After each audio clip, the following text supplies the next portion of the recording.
Well, hello everyone. Welcome to another live stream on the History Vibe podcast. And tonight I'm joined by Dr. Robert and Price.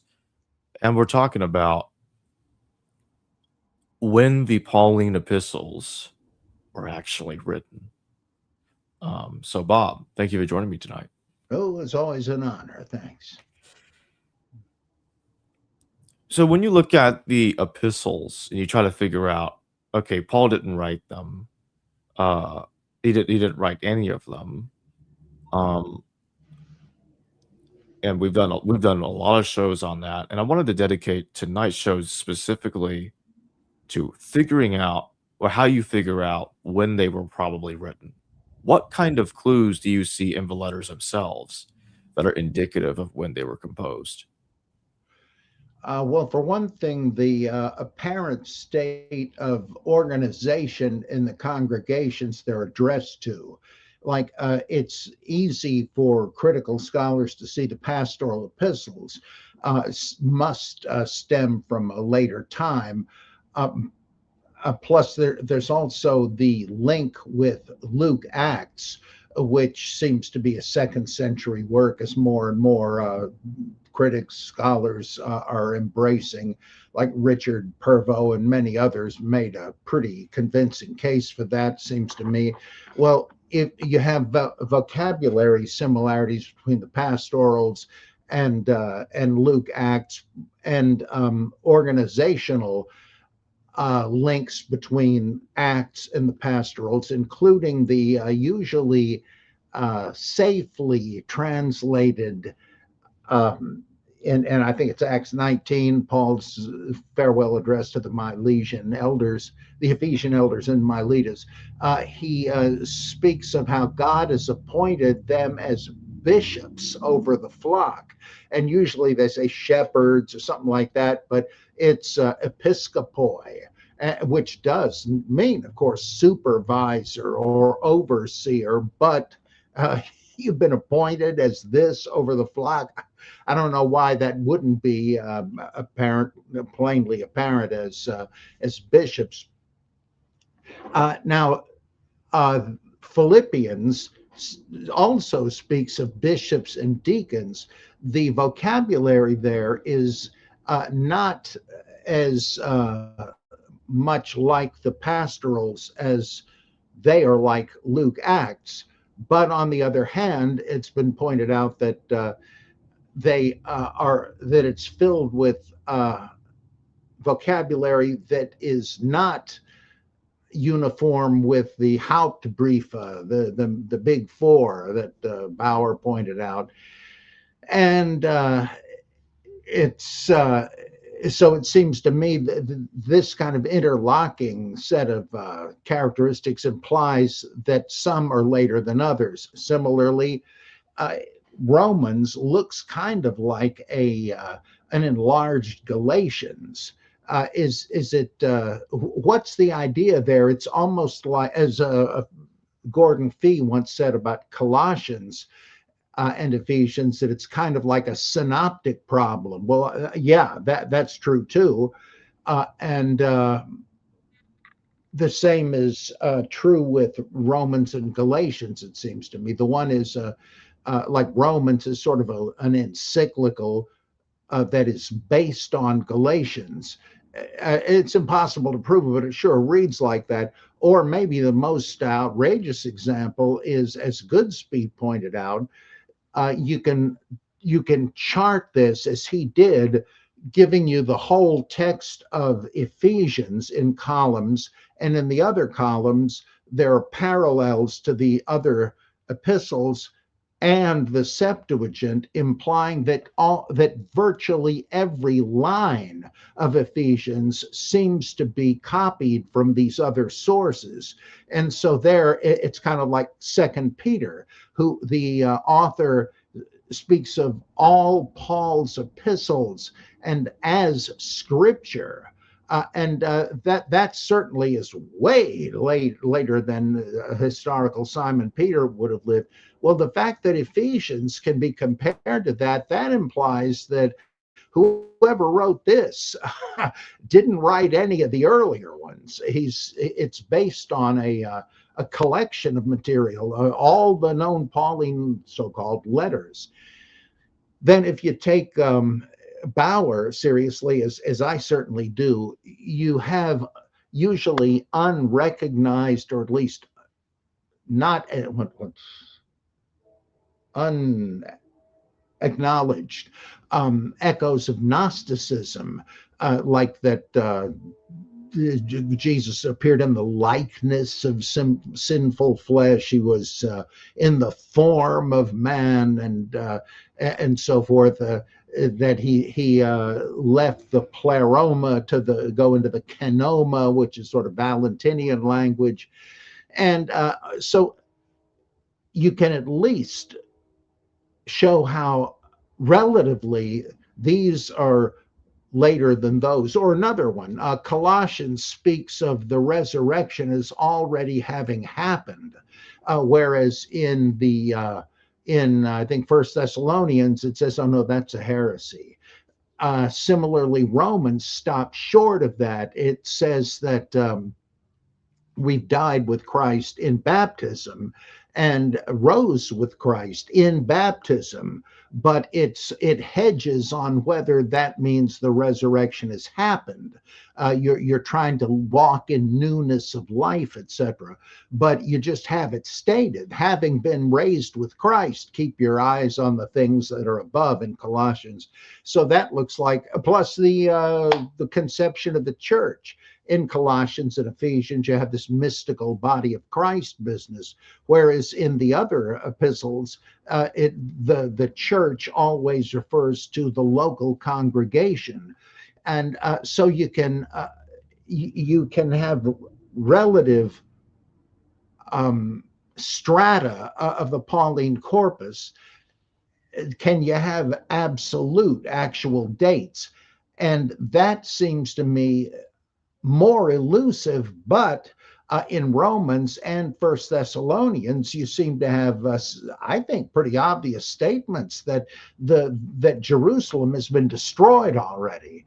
So you can push it beyond 70 at least, and so there are various factors that enable us to come up with layers of the Pauline correspondence, if not specific dates, but it's specific enough to say that they must be post 70, whereas Paul supposedly, at least the way he's usually pictured, would have died in the mid 60s.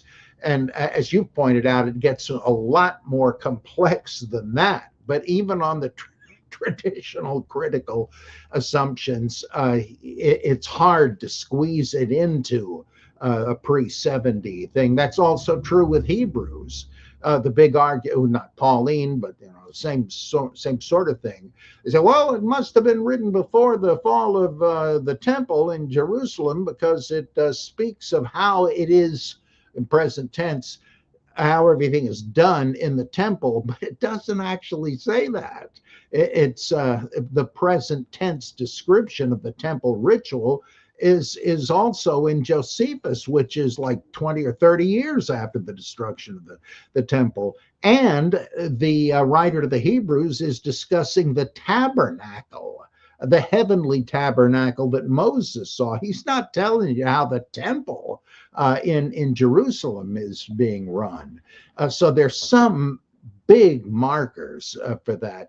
And I would say in the Gospels, you have another kind of a set of dead giveaways, when in the Olivet Discourse, you have all of these break flows, as some would call them, where the whole point of it seems to be urgency. You're going to see these things happen, and when you do, there's no time left. He's knocking on the door, for Pete's sake. But then if you look back at it, it says, now, don't get all excited at this point. You're going to see wars and rumors of wars, but the end is not yet. And then you're going to see this and that. But don't worry, the gospel has to be preached throughout the whole world before this can happen. Hold on a minute. Surely these are later insertions, because it says at the end of it that when you see these things that were just listed happening, you know it's almost immediately going to happen. Just like the fig tree, when you see it blossoming, there's no chance it's going to be some indefinite time. No, you know how that works. It's going to be almost immediate. Same thing here. Well, which is it? Because if that is true, you can just get rid of all the up, but it's not yet. And so right there, you've got various uh, things that are saying it's not, it's got to be after the fall of Jerusalem, because minus those break flows, that's the punchline, that it's all going to come down when Jerusalem is destroyed. But maybe not. So the ancient scribes, when they wanted to correct, when they were trying to sidestep embarrassments in the text, they weren't at liberty to chop out the offending material. They just corrected it by providing these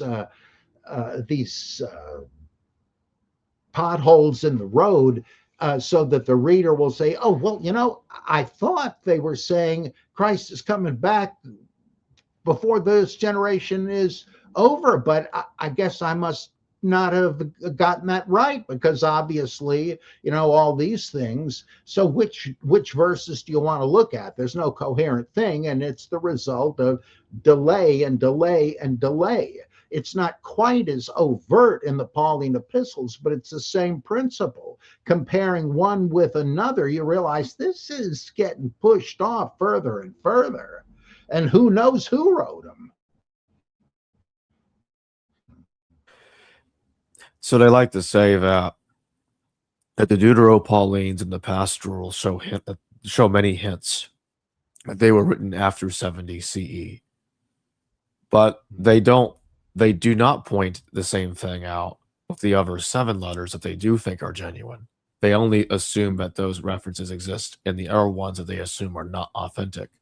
What are the internal clues in the so-called 7 genuine letters that they too were written after 70 CE? Well, in my opinion, when near the end of Romans, when he says, "Well, I've taken the collection, pray with me that it'll be accepted," that I know you can't prove this, but that seems to me to presuppose what you see in Acts, for instance, where Paul brings the collection, but they say, "Look, we're in a tight spot here. They think you're a libertine and telling people not to circumcise their kids. Why don't you pay for all of these guys' Nazarite vows coming up?" Well, with what? Apparently, with the money he brought, and it didn't go over. That would imply that Romans is written after whatever event really transpired in Jerusalem, the rioting that resulted and led to Paul's arrest. It seems like that really is already a fact that the readers know. So they'll think, well, this was written beforehand. I guess that Paul had a premonition of what would happen, because it sure did. Ooh. That's classic apocalyptic fakery, right? It's amazing how well he foresaw what would occur. Then there's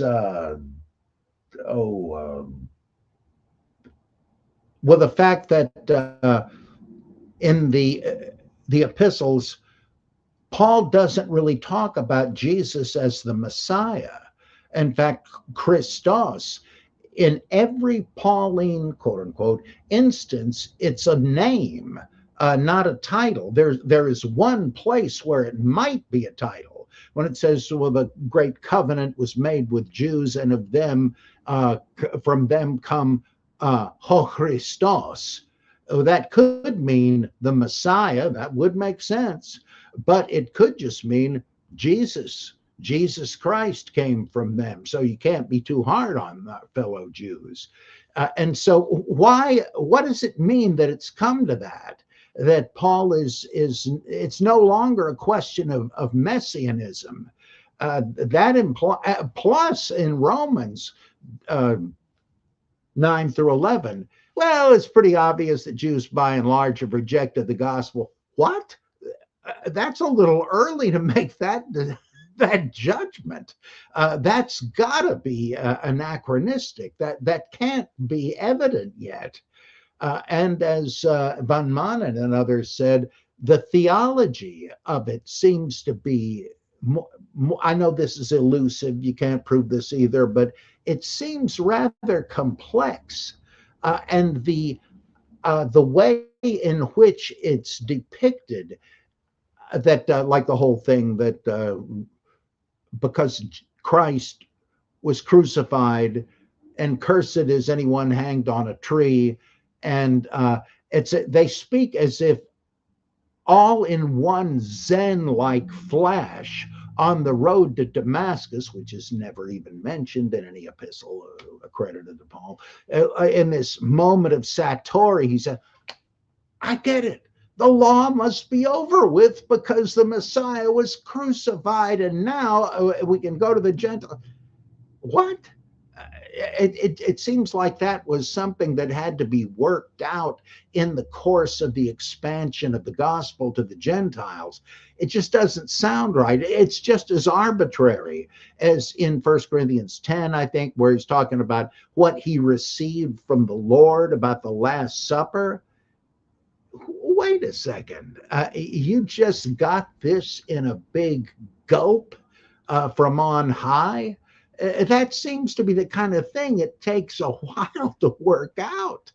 Christ as the Passover. What, they just know that right off the bat? It does kind of seem like the theology is, and the ritual, as well as the church government, is depicted as having come about full blown overnight. And things just don't work that way. Would you also say that First Corinthians is making additional references to post 70 CE when it suggests that don't make any more temples, for they are subject to the flames, just like any building is?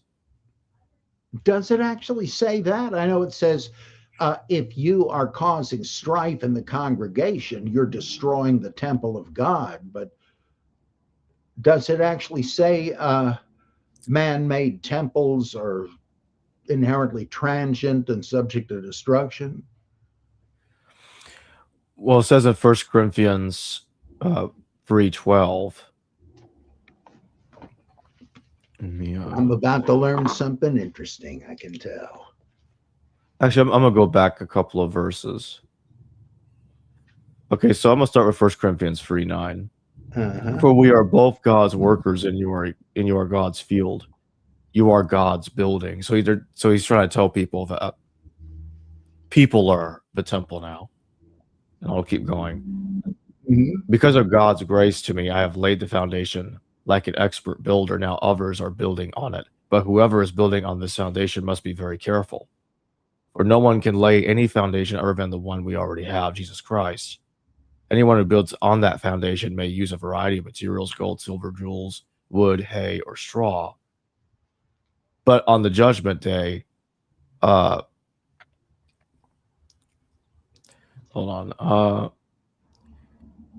going to start over on that. The workmanship of each person will become evident, for the day of judgment will show that what it is, because it will be revealed with fire, and the fire will test the quality of each person's action.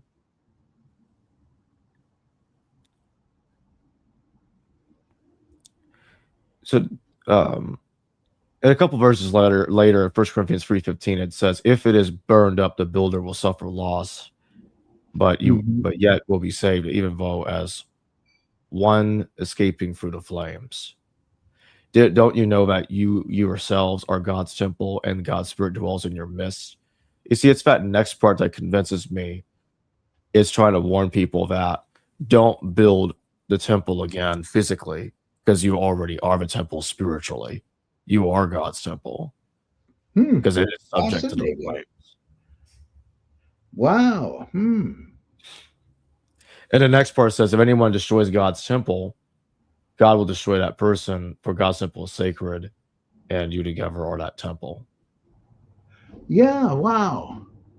Yeah, fascinating. Mm. Yeah, this whole thing with that you're the temple, that to me certainly it means we're having to come up with a way to deal with this horrible blasphemy that the temple is destroyed. It's like saying, well, making virtue of necessity. And it's not so bad actually, because the real temple is you and me, like in First Peter, which is sort of Paulinist leaning anyhow. Yeah, like what's his name? J.C. O'Neill said a whole lot of this theology is analogous to rabbinic attempts to say, well, we're without the temple, but are we left high and dry? Well, no, there are alternative ways to achieve the same thing, atonement and so on. This is the same sort of make the best of the tragedy theology, later stuff. Fascinating. Yeah, boy. We have a super chat question. John Maker, thank you for your super chat. If a lot of the supposed authentic letters are fabricated, what facts about Paul's life can be ascertained? Almost gives credence to Paul mythicism. Yeah, it sure does. You really wonder, what? I mean, all their needs, like, it's very similar, I think, to the idea of Peter. I mean, people like Arthur Drews wrote a book decades ago, and about how Peter is mythical and that he's based on Mithras somehow, and the pearly gates thing, though of course that's not actually in the New Testament, but it's even that represents the Mithraic myth. Um, and Peter seems to be just a literary character, like Ananda in the Buddhist stories, the well-meaning but dumb straight man, or Dr. Watson in Sherlock Holmes. And so the existence of Peter, it seems to me, is very tenuous. I mean, the fact that Peter, Cephas, Simon, who are we talking about here? It seems to me that if that we know so little about Peter, so little as to make it viable to say there was no such person. And yet we've got four epistles attributed to him, two in the canon, two outside. The letter from Peter to James, the letter of Peter to Philip, I think, right? And in Nag Hammadi. And yeah, nobody thinks, and no critical scholar thinks Simon Peter wrote either the canonical ones, much less the other ones. Well, and all the stuff with Peter's travels and preaching, is that really true, or are they just attributing this stuff to the big man?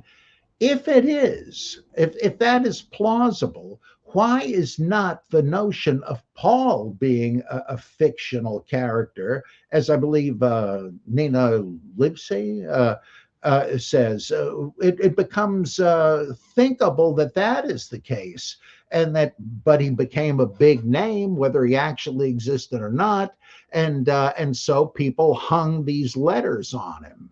And that's so I don't know that it proves Pauline mythicism, but it does make it, I think, highly plausible. Why would there be all this confusion? We figured there was a Socrates, but that Socratic epistles are fake. So there might have been such a person. Even von Manen, who denied all the epistles to Paul, thought there must have been such a figure, a major missionary that had enough clout they attributed things to. But you're right. You've got this. It's so damning to the idea of, oh yeah, we know all about Saint Paul, the Catholic thing that, yeah, Paul and Peter worked together to establish the church in Rome. Surely that's not true. uh, and yet people will say, oh yes, and Peter was the first pope, and tune in on TV when a new pope is picked, they'll say, oh yes, Jesus appointed Peter as the original. What is this, the eternal word network? But people just assume it, and maybe they always did. So yes, it might be, there might be no Paul, or Paul might be Simon Magus, as I tend to think, which kind of is another way of saying there wasn't a Paul. Whew. It's funny. But I'd like go ahead. Sorry. There's one last thing. There's this story, perhaps apocryphal, that Julius Wellhausen, at the end of a semester where he's teaching biblical criticism, he says, maybe he was retiring, but he holds up an empty binding case with no pages in it and says, "This is what I leave to my successor." That I kind of feel that way too. The more I study this stuff, after 50 plus years of studying it, I have reached the point of total Socratic humility, in that the more I know, the more I know I don't know and probably can never know. And that's certainly true with the Paul stuff. I'd like to read something that Nina says in her book. This is about Paul as a fictional character. She actually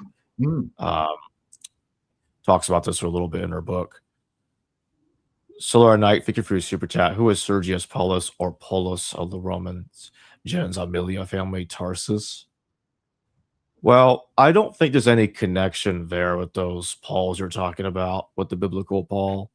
The Sergius one, well, yes, in terms of Acts, makes us think that the historical Paul went to go see that guy and to try to stop Elymas from converting. Okay, I got that backwards slightly. Paul was trying to convince Sergius Paulus to convert to Christianity, and Elymas was there opposing what Paul was doing. That really is the only connection, and that's pretty much it. Bob, do you have any thoughts on this? Well, why do you so you're figuring that it's not just the name in common, that they're actually referring to this otherwise attested figure, Sergius Paulus. Why do you think they would have brought him into contact with Paul? I think my best guess, because I'm not really entirely sure where Solar Knight's going here with the super chat, but in any case, I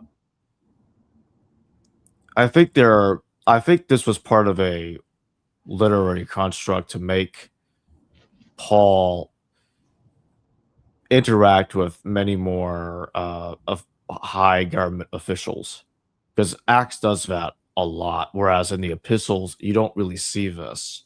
The closest thing you do see to that is the reference to Erastus, the treasure man, in Romans 16. But other than that, actually, Clement and Epaphroditus in Philippians. That's a couple of exceptions. Although some may debate that, because that involves identifying them with Clement and Epaphroditus in Dio Cassius and Tacitus, because they talk about them. Although I think that's clear enough, especially from some of the scholarship that's been done on that shows that, yeah, it looks like they're the same people. Even some of the scholars, I believe in the 7 genuine, so-called genuine letters, will say that, although many still don't see the connection. So I think so anyway, going back to Sergius Paulus, I think it's part of the same constant thing we see in Acts, to make Paul connect with government officials, like Gallio. Yeah. Also, well, there is one other thing. And I can't remember which church father made this connection. I just can't remember. But you have this idea that Paul gets his name from Sergius Paulus, that Saul becomes Paul after that argument happened. Let me see if I can figure this out real quick.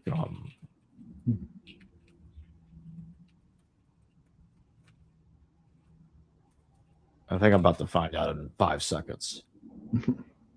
Yeah, it was Jerome. He made that connection. I didn't want to say it. I didn't want to say it until I looked it up, but yeah, it was Jerome that made that identification that Saul became Paul because of the Sergius Paulus incident in Acts. Hmm. Yeah, it's interesting that he says that. Um, let's see. I think I might even be able to get the exact quote from it.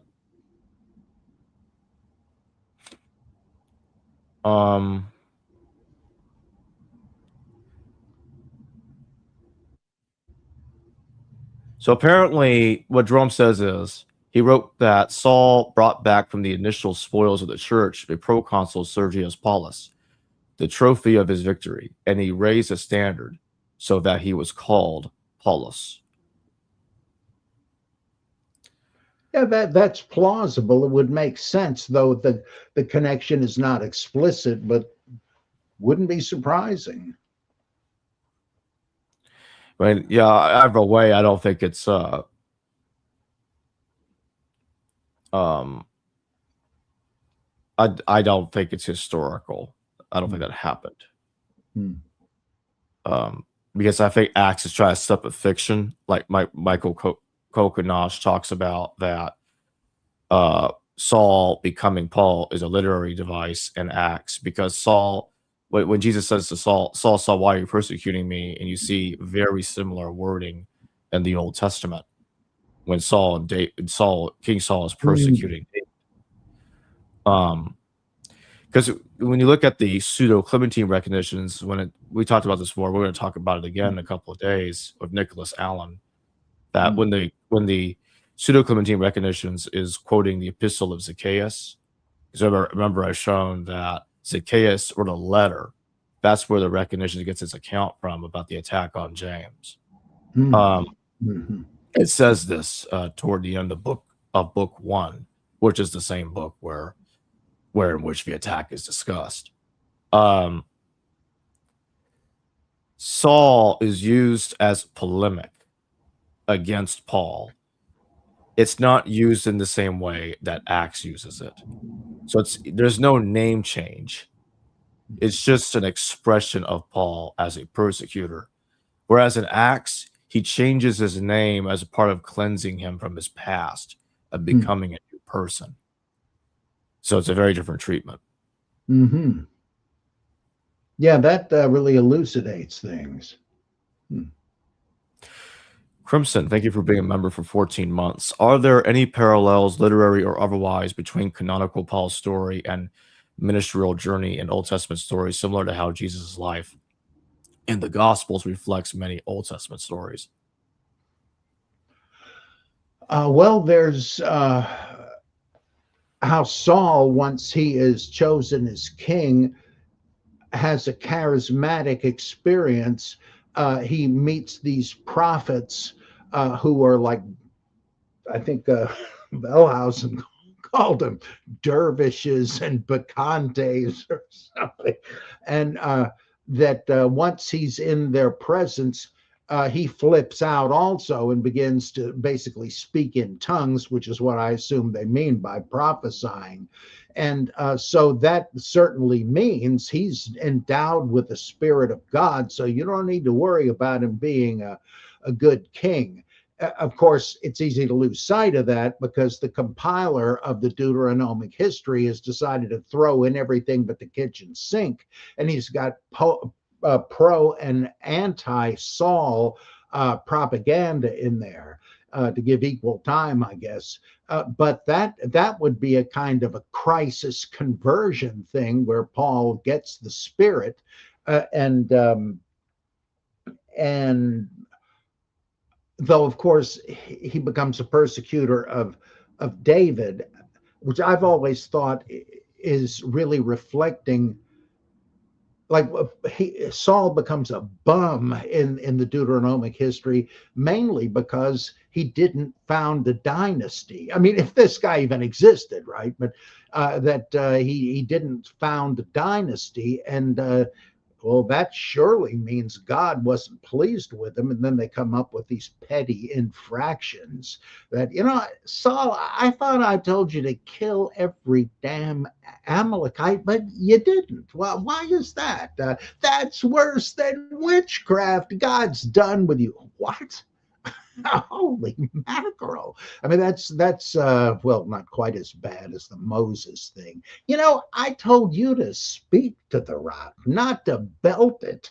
And as a result of that, you're not going to lay toe one in the promised land. How do you like them apples? It's so outrageous that it's got to be just a fake redactional thing. Like, why wouldn't Moses have gone into the promised land? He must have done something that displeased God. But we're talking about Moses here, so it couldn't have been very bad, and so forth. Same thing with Saul. Saul is introduced as a hero, but he didn't establish a dynasty, so let's make him a bum. And it's really it is kind of Old Testament stuff baptized as Christian, and the stuff in Luke, the parallels between Jesus's career winding up in Jerusalem at the temple where there's a riot. And then he goes to trial before both Roman procurators and the Sanhedrin and Herodian kings and all that. That's pretty close for comfort, like Lena Einhorn would say. I mean, it's so much like, in this case, Paul borrowing from the Gospels, or Luke borrowing from the Gospels, that you do begin to think maybe she's got something there, that they're the same guy, or what. That I don't quite buy, but I have to admit what she's addressing is suspiciously strange.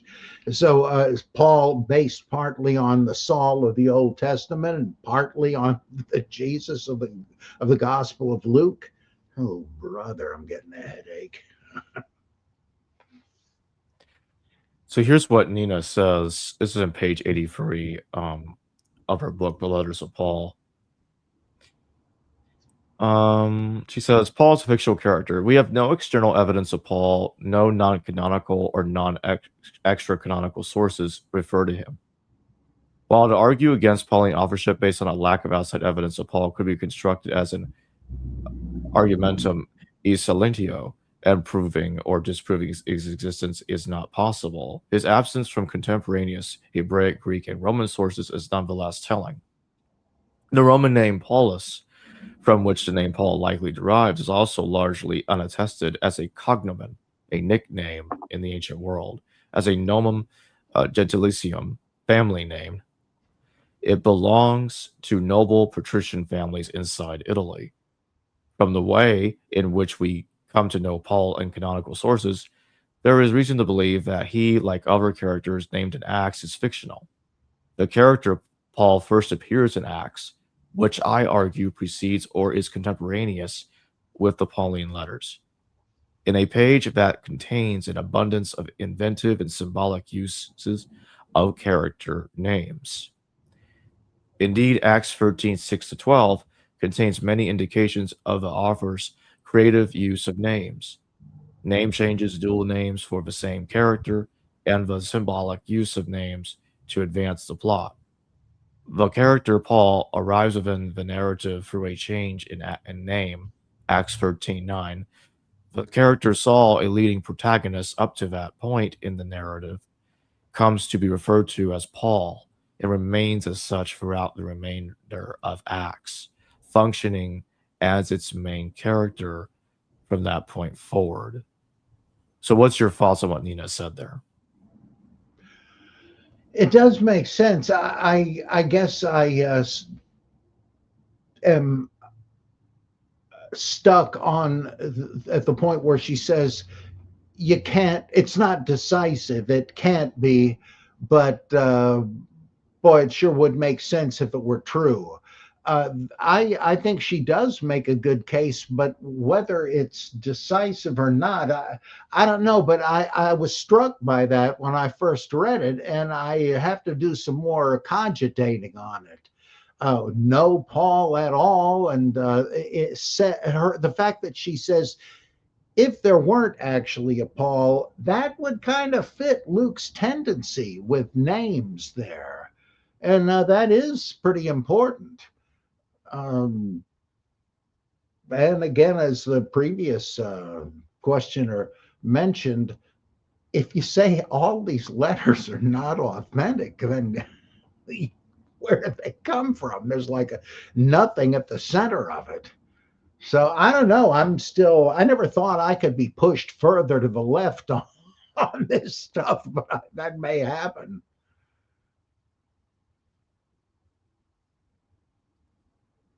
John Macker, thank you for another super chat. Didn't one of the Clementine letters reference Paul?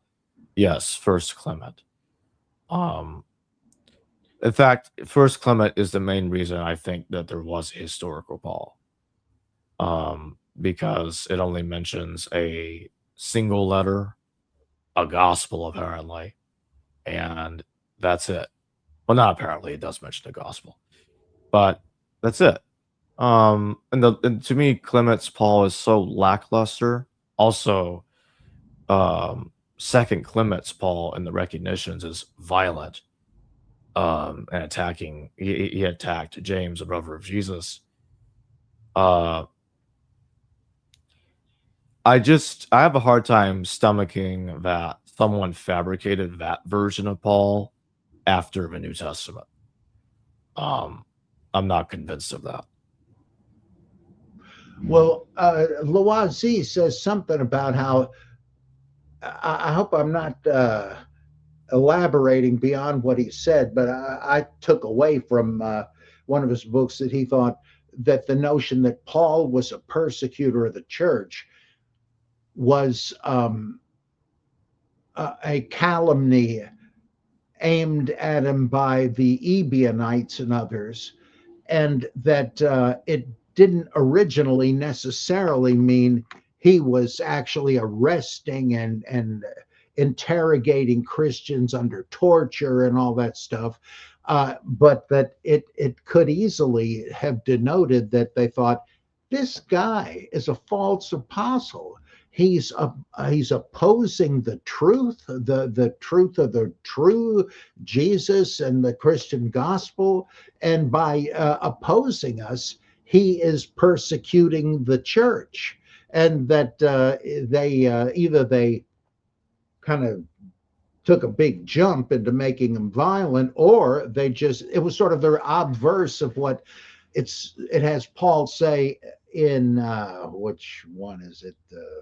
Second Corinthians, that he is fighting, though not with weapons of solid matter, but with the truth as his weapon and so forth. It would be easy for somebody to take that out of context and say, "Look, you got it from the horse's mouth. He's persecuting us." Whereas, on the other hand, the idea that Peter was such a coward is to say, Jesus who? I never heard of him. That was a Paulinist slur against Peter. I mean, whether there actually was a Paul or a Peter, the idea is that the warring factions each had a figurehead, and so to try to discredit one another, they vilified the figureheads. So it's conceivable in those terms that this idea of Paul as a bloodthirsty assassin and all that could be just nasty polemics, and vice versa with Pete.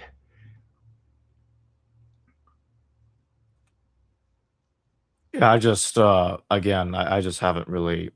I say, well, I really, let me start over on that. What gets me stuck there is that Paul attacked James, Mm-hmm. and I'm very convinced it has to be historical. I just can't see why somebody would make up that Paul tried to kill the brother of Jesus. I've I've heard attempts to argue it away by saying, "Oh, it's just anti-Pauline polemics," but yet it's not really explained how that makes any sense. Again, where is these anti-Pauline polemics from? Who are these so-called heretics that made this stuff up in the recognitions? I just The don't see. Ebionites? Well, I'm not really convinced that the Ebionites wrote the recognitions, especially when you look at the parallels with the traveling Clement and the Shepherd of Hermas, which has not been observed. Hmm. The traveling Clement mentioned the Shepherd of Hermas was traveling around. He was writing a bunch of letters to multiple different provinces, and during the reign of Bishop Pius I, which fits the description of what's going on in the recognitions. You have this traveling Clement going all over the place. Yeah, fascinating. Wow. This just seems like a treasure trove of evidence that has been dormant for too long. All sorts of interesting stuff in there. Solar Knight, thank you for your super chat. Paul the Anti-Messiah, the first Antichrist. What do you think about that, Bob? Well, I know some people have hung that on, like in Galatians, where Paul says, "Have I become your enemy by telling you the truth?" And I know I've read somebody thought he's saying the enemy. Have I become the Antichrist to you? And it wouldn't be surprising if that's what it meant, but that does seem like kind of a slim read for that. Yet, if he's a false apostle in the eyes of a segment of early Christianity, if he's a false apostle, that's not very far from saying he's the Antichrist. But I need to know more about that. From what I have, well, like in First John, you've heard of the coming of the Antichrist. Well, now there's a whole bunch of them, and in that sense, I mean, it sounds like he's sort of dissolving the idea of the apocalyptic monster, the Antichrist, into just a wave of false teachers. And once you do that, kind of demythologizing the idea, Paul could certainly be vilified in those terms. I have this weird theory in my book, The Paperback Apocalypse, of where they got the Antichrist idea.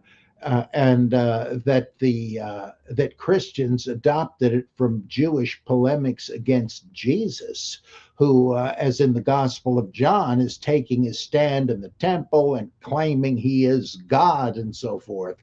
And but who knows really where it came from? A neglected theory.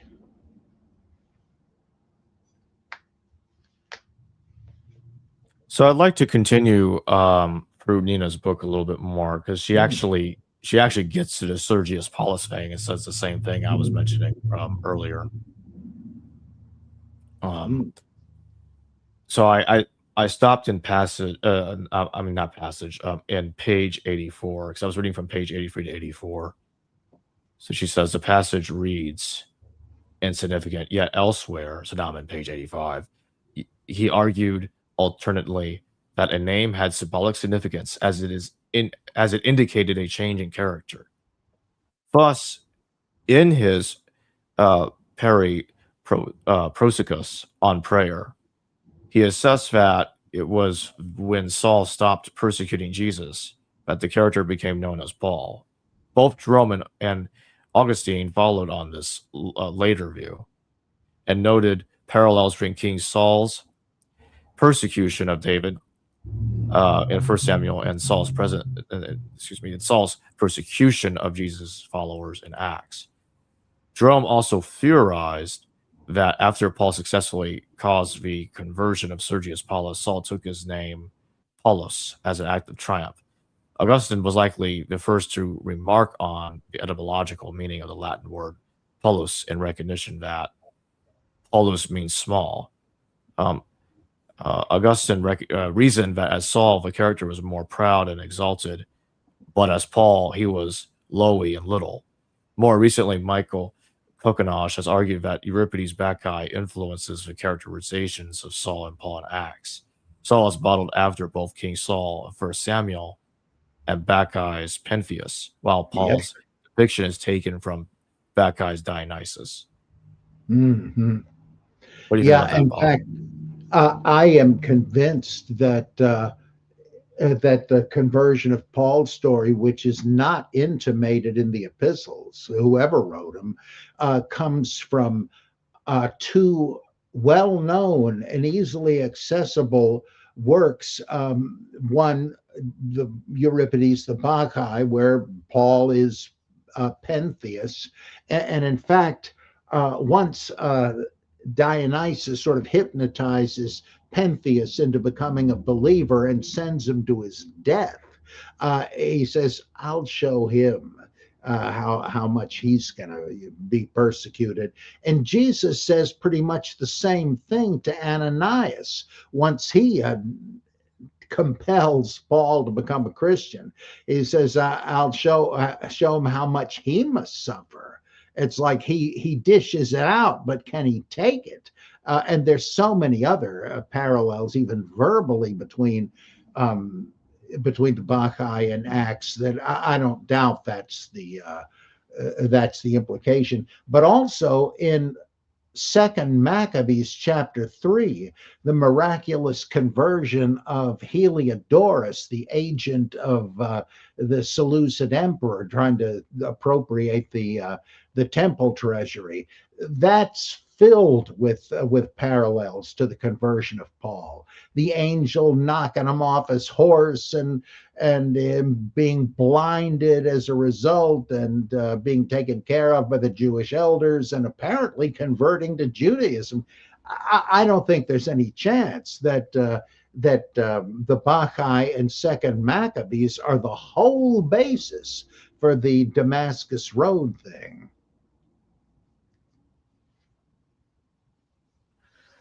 I see James Valiant in the chat. Has a Hey, physical attack, as reported in recognitions, been downgraded to a heated argument in Galatians? Yeah, that's my position. mm, Yeah, I was the one that came up with that idea. Yeah, I'm convinced that's what happened. The Galatians is actually downplaying the attack as not an attack at all, but an argument. Whereas Acts treats it differently. It pretends everybody's in agreement and they're having a happy party. And that actually the attack was about Stephen and not James. mm.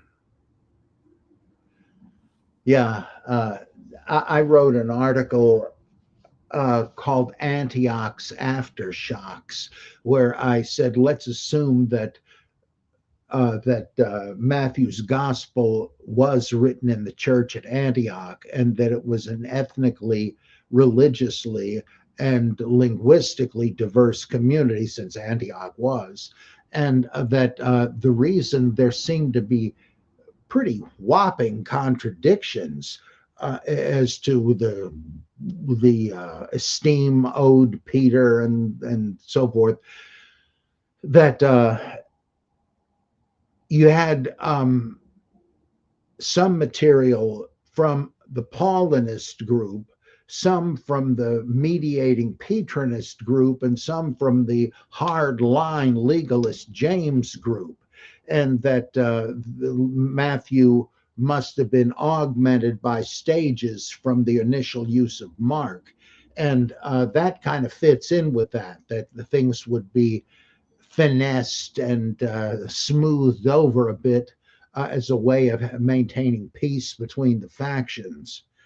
And but when you read Galatians, which is at least Paulinist, if not by Paul, there it's they feel more free to take a shot at James and his buddies. Solar Knight, thank you for your super. What was that, Bob? Well, nothing, just nonsense.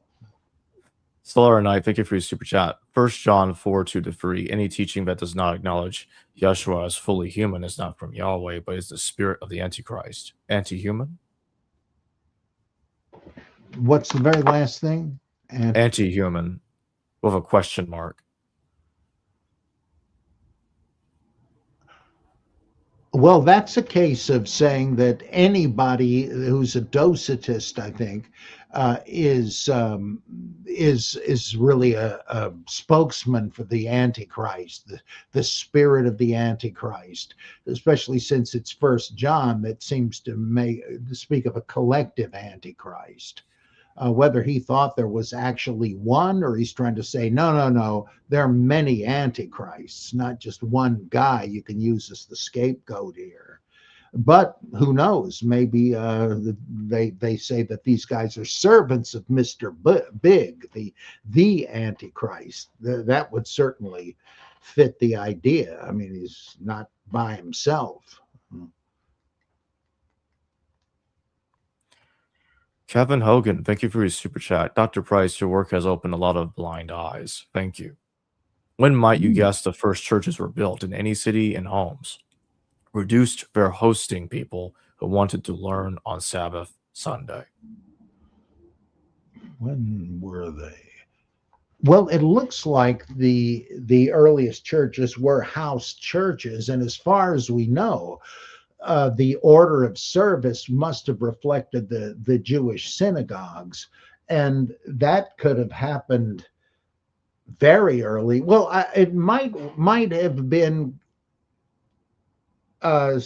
coinciding with the adding the curse on the minim and the Nazarenes, expelling Jewish Christians from the synagogue, assuming that the liturgy, that you could watch out and see who in the congregation stopped at that point.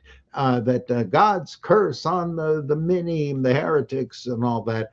And once that happened, that's you got to go somewhere, and they must have had house churches then, because that's like what would have happened with people like Nicodemus and Joseph of Arimathea, who were closet Christians because they didn't want to be excommunicated.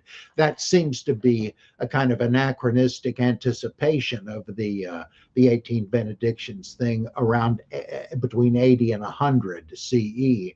And as soon as that happened, there must have been split off Christian or Jewish Christian congregation. So I would say probably late in the first century CE.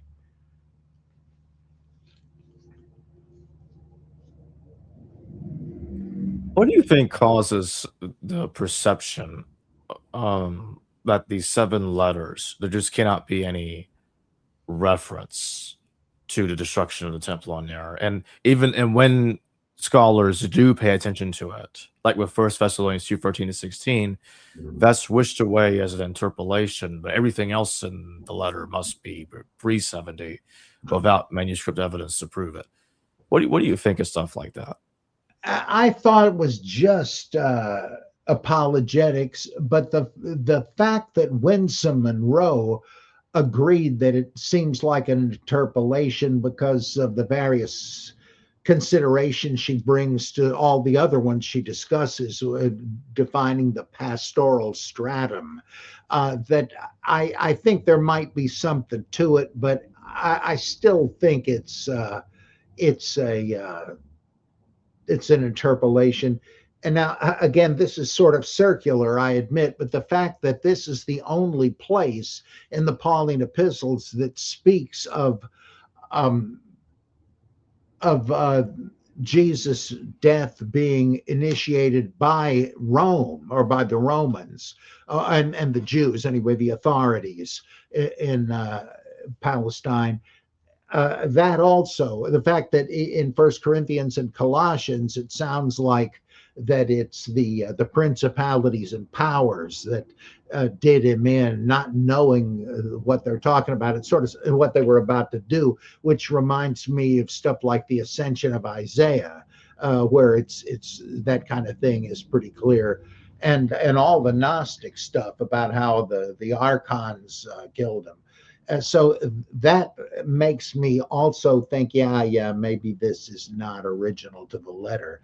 But the reason they have the 7 letters is, I think, residual Protestantism. I said this the first time I went to the Jesus seminar.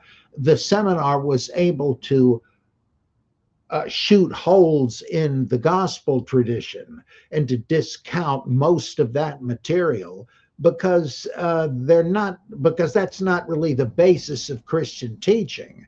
But Protestant theology is based on Paul, and so there's this. Even though these guys are liberal to the point of secularism, they're it seems to me that they still need Paul as a religious authority. They need to appeal to him, like in Romans 16, Andronicus and Junia, noteworthy among the apostles, and women can prophesy in church and so forth. It's advantageous to be able to appeal to Paul, whereas Jesus, he's we're not Anabaptists, so we don't care that much about what he said. And nobody would put it that way, but I cannot help thinking that that's what's going on. They'll throw Jesus to the wolves, but Paul they need. They'll it's like when J.I. Packer, a fundamentalist Calvinist, he's willing to say, well, all right, I'll grant you that the book of Genesis may be non-historical, but that's so different from the rest of it that you got to take the rest as history. I think it's the same sort of a thing. You're bargaining. Well, we'll give you Jesus if we can keep Paul. It's just, I'm no mind reader, but I can't help thinking that. I'd like to continue a little bit more of Nina's what Nina says about Paul real quick. Mhm. This is the last bit I'll read from her for now. Acts 13:6-12 is itself rich in the use of characters as it likewise plays on character names. In addition to Paul, this passage contains two other characters new to Acts: the Jewish magician and false prophet Bar Jesus or Bar Joshua, and the Roman proconsul Sergius Paulus, described as an intelligent man. And there is not just the change in the name from Saul to Paul, but also from that Bar Jesus or Bar Joshua to Elymas, a character who takes on yet a third name within the same passage, son of the devil. Two named characters within the passage, Bar Jesus and Saul, and one whose presence is implied, Barnabas, all receive new appellations. In all three cases, their Hebrew name is changed to either one that indicates a different ethnicity or to one that assumes a new symbolic meaning. Earlier in Acts, Barnabas was called Joseph and described as a Levite from Cyprus. Like Saul, Joseph is a well known character in Hebrew scriptures, the son of Rachel and Jacob, a hero who saves his family from starvation. According to the Acts narrator, the name Barnabas means son of consolation, a designation that corresponds to the character's function in the narrative. Of Barnabas, the narrator remarks, when he, Barnabas, came and saw the grace of God, he rejoiced, and he exhorted them all to remain faithful to the Lord with steadfast devotion. Barnabas functions and acts as Paul's associate. According to Purvo, Barnabas serves strategically as the link between the first followers of Jesus and the Gentile missions led by Paul. And the Gentile mission led by Paul, excuse me. It is thus fitting that he, like Saul, would undergo a name change, having a new signification and orientation. Signification. The name Bar Jesus Joshua alludes to the well-known HB assistant of Moses. Elymas is a name whose abbreviation and meaning are largely unknown. When Saul Paul curses Elymas, he calls him son of the devil, likely playing on the name Bar Jesus, Bar Joshua. While, with the curse as his first act, the character Saul, as he transitions to Paul, drops the Hebrew nomenclature Bar and deploys instead the Greek word for son. As Jerome and Augustine observed, Saul is a leading character in Hebrew scriptures in 1 Samuel, he is a problematic character, a troubled and jealous king who persecutes his contender for the throne, the popular figure David. Similarly, Saul in Acts is a persecutor of Jesus. And Hmm. all the while, the character renamed Paul rehearses free. All the while, the character renamed Paul rehearses 3 times as he describes his coming to faith in Jesus. Um, so I was reading from page it's 85, 86, but there's a little bit more. It becomes assigned to the character Saul in an episode. So now I'm on page 87, in which he brings Sergius Paulus to the faith. There is likewise a lexical connection between the names Paul and Sergius Paulus, alongside a literary trope of blindness that further associates Paul and Sergius Paulus problematically. Saul's blindness and recovery of sight convinces him, Saul, of the validity of the message of Jesus, while Paul causes the blindness of Elymas, a miraculous sign that serves to persuade Sergius Paulus of the power of the Lord. Moreover, the one who was blind, Saul, now acting under the name Paul, blinds the one interfering in the way of the Lord. So what do you think of all that, Bob? It seems like it's easy to say, wait a minute, this is like musical chairs and it's too intricate. But no, because on any reading, you can't help but notice that it is like musical chairs. Elymas is kind of a replay of Paul, all that stuff you said. Something is going on here. I mean, it invites and demands a kind of code breaking like she does. I find it pretty convincing. I mean, it's not like you take a straightforward narrative and reading all kinds of things into it. This is obviously a puzzle, and she seems to have solved it.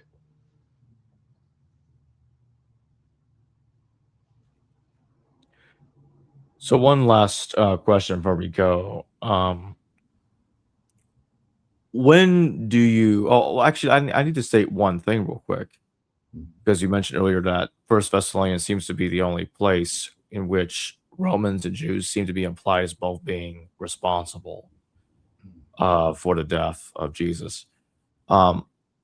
First Timothy, though, does seem to imply the Romans were behind Jesus' death, with Jesus having made the good confession to Pilate. Yes, that's right. Just want to throw that in there. Yeah, which makes sense about this being very late, since the only place where there's this confession really deserving the name is in John. And that's the gospel he knows. Wow. When do you date the Pauline epistles? I tend to think at least the mid 2nd century, maybe a bit later for some of them, but it seems to me that that's I mean, who knows, right? I always say that, but I don't want to pontificate about it, but it does seem to me they're pretty darn late, as with the Gospels. In fact, it's an open question to me which were written first. The difference between the two bodies of material, like the Pauline epistles, not knowing anything about a historical Jesus.